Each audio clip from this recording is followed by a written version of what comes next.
Bill Bogues here is a gentleman who still enters our domestic on TV as Fred Stanford, a Sanford and Son. He is currently at Dangerfield, that is, have a high-quality hand for a honestly authentic comedic talent. Pink Foxx, hi there, Crimson. How you doing? I'm doing satisfactory in his very last days. Purple Foxx was flat broke. The IRS had seized the whole lot, his vehicles, his rings, even the cash in his pockets. All he had left was a mattress and one closing shot at a comeback. But on October 11th, 1991, he collapsed on set. The team idea he changed into doing his well-known heart attack, Habitual, from Sanford and Son. By the time they found out this wasn't a Shaggy Dog story, it was too past due. Now the devastating reality about his final years emerges, the betrayals, the stolen millions, and why Eddie Murphy had to secretly pay for his funeral. I need you to inform me something after I changed into back at college at University of Pennsylvania in the 60s. There used to be party albums, Crimson Foxx party albums. Now, what in which were those albums recorded and what have been you seeking to do with them? They were recorded in a men domestic, and the target audience turned into a gaggle of brothers and sisters from the church. Red Fox lifestyles became by no means smooth. Born John Elroy Sanford on December 9th, 1922 in St. Louis, Missouri. He grew up in an international that presented little comfort. His father, Fred Sanford, deserted the circle of relatives, whilst Purple became just 4. That left his mom, Mary Sanford, suffering to elevate him, and his older brother, Fred Jr., she moved to Chicago to locate work, leaving the boys with their grandmother in St. Louis. When they finally reunited, existence in Chicago's South Side wasn't any better. Cash was tight. Some nights there was no food at the desk. Red later admitted he every so often needed to dig through trash simply to find something to devour, even with all of the hardship. He discovered methods to make humans laugh. At Doable Excessive College, his classmates called him Smiley Sanford because he changed into always cracking jokes. He had a natural gift for comedy, a manner of turning struggle into laughter. However, faculty didn't keep his interest. He desired something larger at 16. He dropped out, satisfied he ought to make it in show business. He wasn't willing to attend round that equal 12 months. He and friends Lamont Oley and Steve Trull fashioned a washtub band called the Four Bonbons. They'd no cash, no plan, just a dream with nothing but blind ambition. They hopped onto a freight train bound for New York City. They performed tune on street corners, hoping for a few cash from strangers. Subsequently, they were given a gap at the predominant Bose Amateur Hour radio display, prevailing second vicinity, earned them per week lanky nightclub booking in Newark, New Jersey. For a moment, it felt like that they had made it.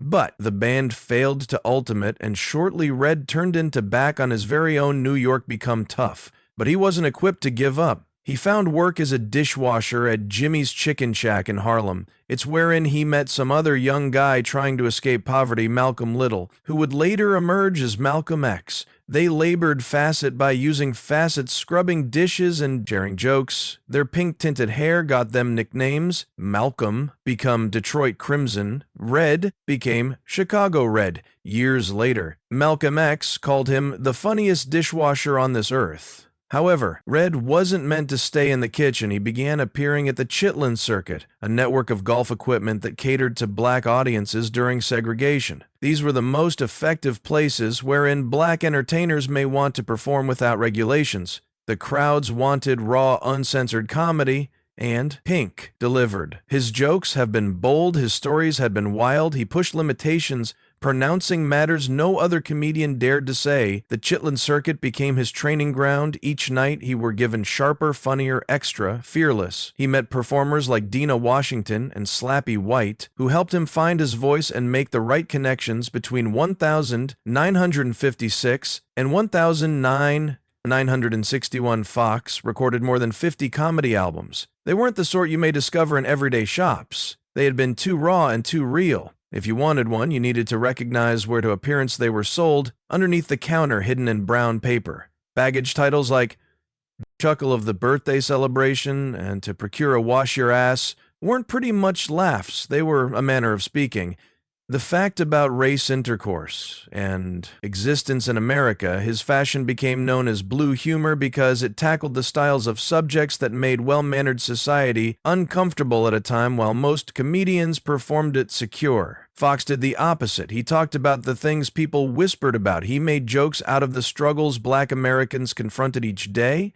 He made people snort at things they weren't speculated to. His impact stretched some distance beyond his personal performances. Comedians like Richard Pryor, Eddie Murphy, and Chris Rock all accompanied in his footsteps. By the time he moved into television, he had already sold over 10 million records. He wasn't just a comedian, he became a movement. However, attending to the top wasn't smooth in the early 1960s. Foxx was still grinding away in nightclubs, gambling to small crowds for little money. Then one night in Los Angeles, Frank Sinatra walked in. He sat through Foxx's whole set looking him command the stage with fearless electricity. Sinatra knew talent. While he noticed it, he made some calls, pulled a few strings, and suddenly Foxx turned into performing in the most important venues in the U.S. of a Las Vegas had never seen something like him. The Strip was nonetheless deeply segregated. Black performers can be on level, however, they couldn't constantly stay inside the motels in which they worked. Foxx wasn't having it. He became one of the first black comedians to play for white AUD ices in Vegas, proving that real comedy had no coloration.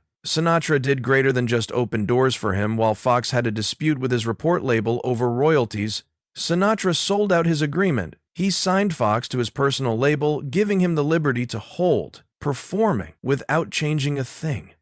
Then got here Sanford and Solar in 1972 manufacturer Norman Lear become developing an American model of the British sitcom Steptoe and Son. He wanted the right lead actor. Foxx became the right desire. He stepped into the role of Fred Sanford, a grumpy junk dealer in Watts, Los Angeles. The character became inspired through Foxx's actual existence brother. His delivery, his short comebacks, and his physical comedy made the show unforgettable from the first actual episode. Sanford's Son turned into a hit. Foxx's phrases like "you massive dummy" and his dramatic faux heart assaults became Turned into too late that night at the age of 68, Crimson Fox handed away at Queen of Angels Hollywood Presbyterian Medical Center.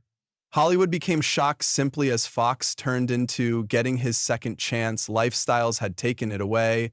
Eddie Murphy, who had continually visible Foxx as a mentor, quietly protected the prices of his funeral. It was a final show of admire for a person who had paved the manner for so many black comedians. With Foxx long gone, CBS had a hard selection to make. They canceled the royal family, or try and hold without him. They determined to keep going. Writers remodeled 26, 54, the 8th episode to provide an explanation for Al Royal's absence. Delarice opened the display with a heartfelt tribute to fill the gap. Jackie Harry joined the solid as Victoria's younger sister Ruth. Later, the man or woman turned into rewritten because the royal's eldest daughter Coco. However, something was lacking. Foxx were the heart of the display. Without him, it struggled to locate its footing. Scores dropped and the community misplaced self-belief. CBS canceled the royal-owned family in May 199, leaving 2 episodes unaired. Crimson Foxx in no way played it secure. He constructed his career on announcing what others have been too afraid to say long before he have become a television famous person. He become already famous for his nosebleed comedy. His jokes were raw, unfiltered, and regularly surprising, however, that they had a motive. He wasn't just seeking to make humans chortle, he turned into making them suppose. They called him the king of celebration records due to the fact his comedy albums have been in contrast to whatever else at the time.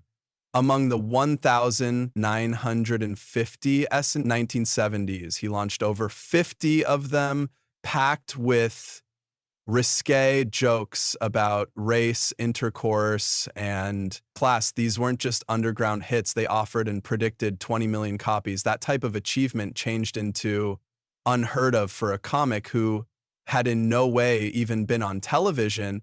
But Foxx failed to need TV to make an effect. His words traveled, his jokes spread, people knew his name. Foxx had an easy philosophy, say it like it's Miles.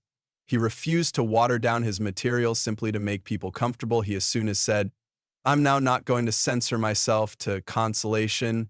Your lack of understanding, that became his style. He pointed out matters that most comedians wouldn't touch: racism, poverty, police, 28, 55, brutality, and he did it in a manner that made humans snicker whilst forcing them to confront uncomfortable truths. His humor was sharp, every now and then cutting, however, never without motive. When Sanford and Son hit TV in 1972, Fox introduced that equal, fearless electricity to the screen. He performed Fred Sanford, a junk supplier, with a quick wit and a sharp tongue. The man or woman wasn't just funny, he used humor to address discrimination, generational struggle, and lifestyles as a black guy in America.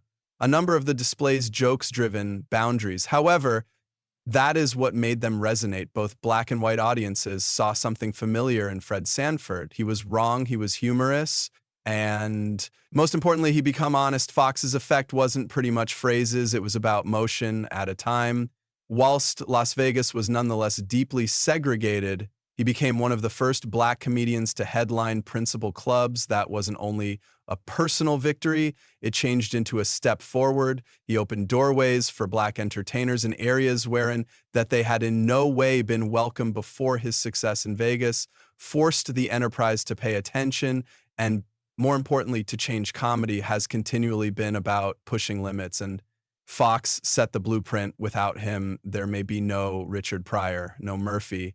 Recognize Dave Chappelle. He showed that comedy will be greater than simply enjoyment. It may be a tool for social trade. He proved that laughter, even if uncomfortable, can be effective, and in doing so, he left in the back of a legacy that also shapes stand-up today.